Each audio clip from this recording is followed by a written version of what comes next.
Comenzando. Todos los asistentes están en modo de solo escucha.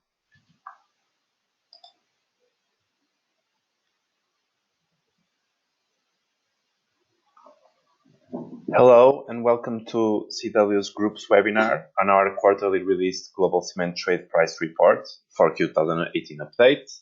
My name is João and it will be my pleasure to walk you through the highlights of this report.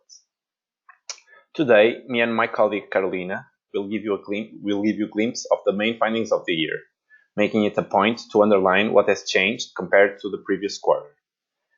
And since all of our work as a forecasting element, we will also spend some time on our forward-looking analysis of both domestic and trade prices for the next 3 months.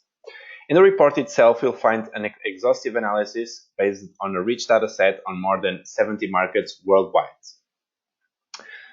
I'll start off with a short intro to our company before jumping into our findings.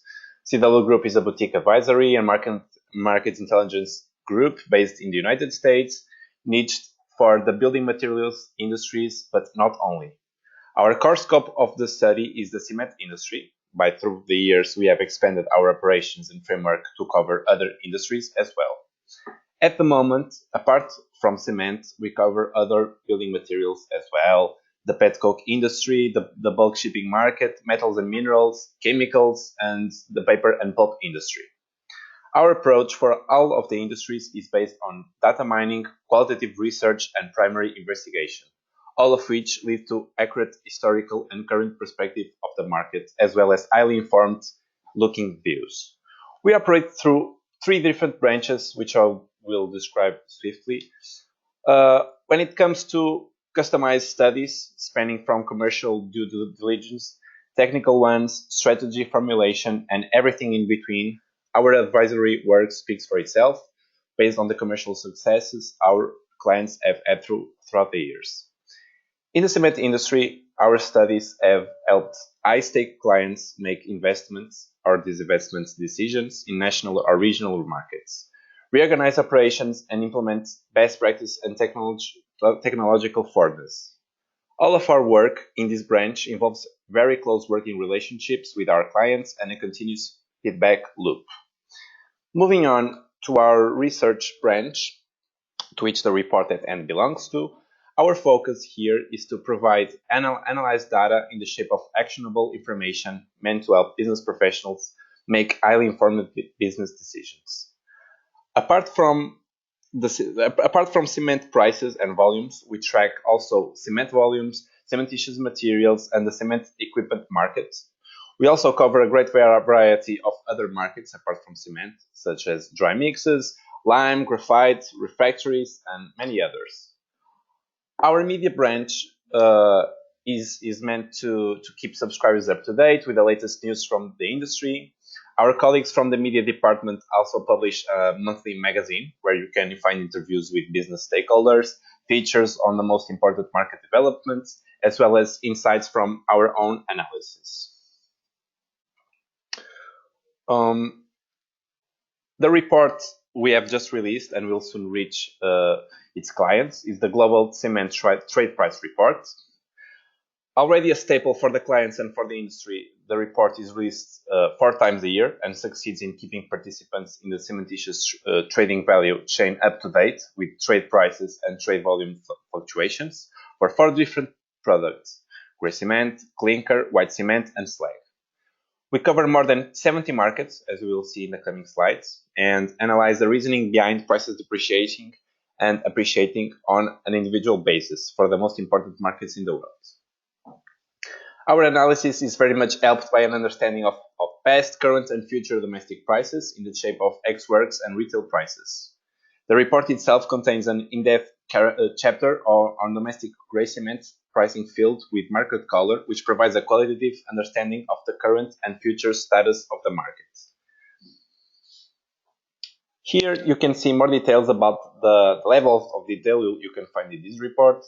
As I said, we look at 4 products and their respective flows in terms of trade during the quarter, as well as volumes and trade partners. We cover domestic pricing as well as it is key to give us as much needed market flavor. Here you can see what markets we are covering and what metrics are covered for each market. The set is not static and changes depending on the availability of data, but we do make it our task to offer full trade and domestic prices coverage for the most important markets in the world. Now, regarding the methodology, how do we do that? Through a combination of quantitative research, statistical modeling, and qualitative research, given the availability of data, which is often insufficient or lacking, our analysts are tasked with making informed and market-sound estimations for the missing periods by using statistical and qualitative tools at their disposal. We are well connected with cement traders, be them in the Middle East, Caribbean, or Med Basin. Hence, we always lend an attentive ear to the market movements and price fluctuations they flag. Our forecast, which in the case of both domestic and trade prices covers a 3-month looking for period, in this case to May, and is done on a country-by-country, product-by-product, and flow-by-flow basis using a starting point times series regressions. However, our experience combined with market movements adds enormously to the purely quantitative approach and enables us to add an extra layer of confidence to the forecasts in the reports. Now, regarding domestic prices, with this being covered, we're going to move on to our main findings concerning cement domestic prices. In the pages of the report, both ex-works and retail prices are thoroughly analyzed, but for today's presentation, we'll be showing our main findings regarding ex-works prices only. To start off, let's look at how US dollars per ton ex-works prices varied throughout the fourth quarter on a year-on-year perspective. The markets colored in blue shades registered a negative price, whereas the ones with redder shades experienced positive changes. And given the numbers of markets we're looking at, I'll walk you through some of the main markets. Obviously, in the report itself, each region and each country is analyzed separately in a more detailed manner. Regarding North America and Caribbean, to start off with the US market, we're looking at a marginal 2% year-on-year decrease during the fourth quarter, after prices have improved by 2% during the previous quarter. This pricing expansion in the is mainly driven by the residential and infrastructure activity expansion, but this was not enough to offset the bad weather experienced in the North America region during this quarter. Stopping now in South America and analyzing Brazil and Argentina, ex-works prices in US dollars decreased by double digits year-on-year, mainly due to currency depreciation in both countries, and also due to fairly stagnant demand. Still, obviously, there are some large regional differences in pricing in Brazil, giving the discrepancies in the supply-demand on the eastern side when compared to the central part of the country. Regarding Eastern Europe, Poland and Czech Republic registered positive ex-works prices variation year-on-year, influenced by an upturn on both economies and on construction activity as well. Regarding India, despite improving prices quarter-on-quarter in all the parts of the country, that being south, central, and north, a negative pricing variation is still registered when considering year-on-year variation. Increased demand as a result of the expansion of housing and real estate sectors are behind this quarterly price decrease. Nevertheless, this demand decrease still isn't enough to offset on a yearly basis the pressure on prices from intense cement suppliers competition happening in India. Now, regarding outlook, to look at the first quarter of 2019 as in store in terms of price variation. In the United States, cement prices are expected to increase, driven by improved demand in the United States and also on the Caribbean, as a result of several infrastructure projects in the pipeline, such as the 4th Panama Canal, the new metro line, and the beaches corridor projects. In Sub-Saharan Africa, we expect cement prices to increase with improved demand, driven by the predicted government's investment in the social housing and infrastructure sector in South Africa. In South America, we expect also improved cement demand, mainly in Peru and Brazil, and this to be we predict this to be reflected on also an improvement in cement ex-works prices. And in Brazil, although Brazil ended 2018 with lower construction activity, we predict the market to resurge in the next 6 months. Finally, regarding Eastern Europe, we predict average regional ex-works cement prices to decrease, attributed to a likely decline in construction activity mainly in Russia, due to lower housing demand, heavily influenced by a slowdown in the average purchasing power. Okay, everyone, that's it on the domestic prices. Now, my colleague Carolina is going to continue from here with the cement trade prices.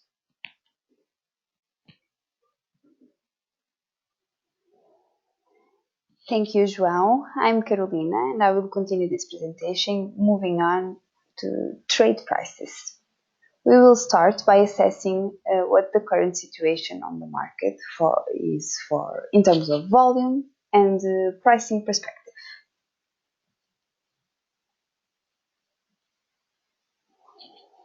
Now, on the left side, we are actually looking at the global media price for gray cement and the traded volumes during the respective month. And on the right side of the same, we have the same indicators for global clinker trades. In the case of gray cement, we can clearly see that the median price has remained quite stable over the past year. On a weighted average basis, the fourth quarter global cement price was of around $61 per ton, being 8% higher on a year-on-year basis due to growing global demand. Despite this price increase, the largest decrease in terms of FOB prices were witnessed in the Western Europe, North America, and the Caribbean regions. In the month of December, the average of FOB price increased 12% year-on-year basis, mainly due to the price increase in regions like Asia Pacific, but also Mediterranean basin. On the clinker market, we are looking at a FOB per ton of $38, up 8% on a year-on-year basis, and with a volume appreciation of around 14%, reflecting improving demand from clinker, mainly in regions like, again, Asia Pacific and Japan, as well as Sub-Saharan Africa. Now we are going to move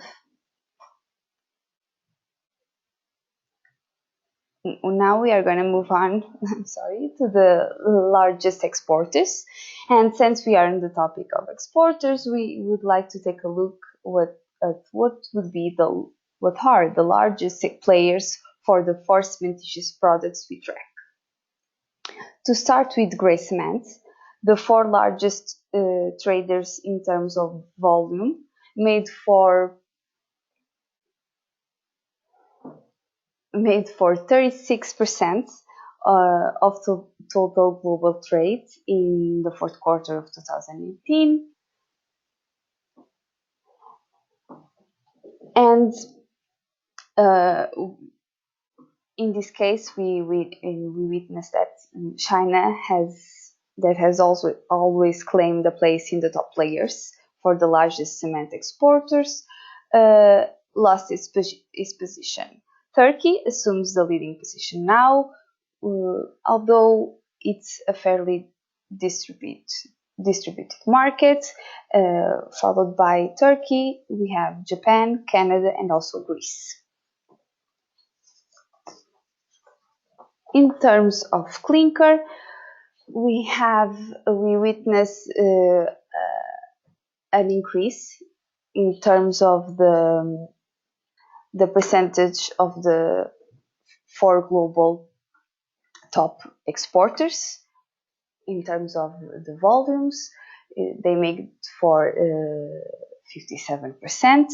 These top exporters are Thailand, with around a quarter of this total globe trade, as well as Turkey, followed by Korea and also Vietnam.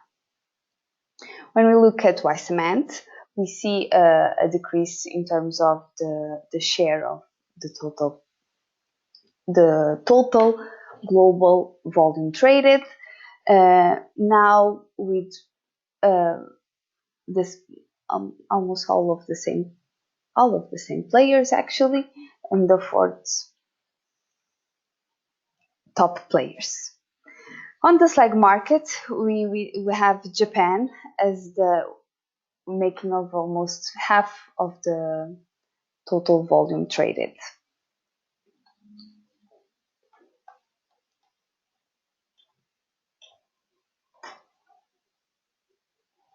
Now we are gonna move to the outlook, and to end our presentation, we are look at FOB prices, comparing the current month with the month of May 2019.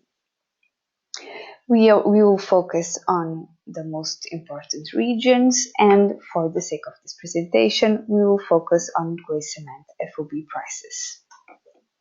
In the Asia-Pacific Japan region, gray cement FOB prices are expected to suffer a slight increase of around 0.3% in May 2019. When we look at FOB prices for gray cement in Eastern Europe, we forecast a contraction of a bit more than 1%. In the Mediterranean basin, FOB prices for gray cement are forecasted to remain fairly stable, but when we look at the North American Caribbean regions, FOB prices are projected to witness a minor decline in the month of May.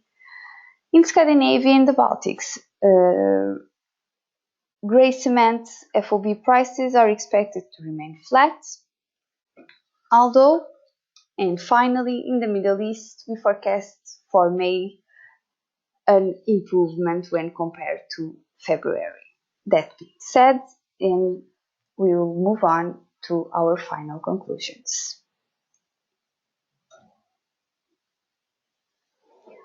Of course, that for the sake of this presentation, we focused mainly on regions and in some of the products and some of the flows, but in our forecast, in our report, we covered a very extensive number of countries, and therefore we reach high level conclusions in terms of this market. In terms of domestic pricing, and João already explained, supply-demand balance continues to shift across geographies, mainly being geared towards self-sufficiency.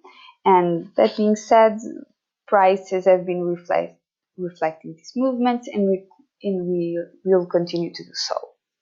We will also continue to look at the hike in input costs, primarily in the cases of fuel, which can be passed on to clients. When looking at trade prices, we consider that the shift of top exporters across most products has been and will continue to affect pricing. Thank you so much for your time. If you have any questions, feel free to email us. We'll answer it.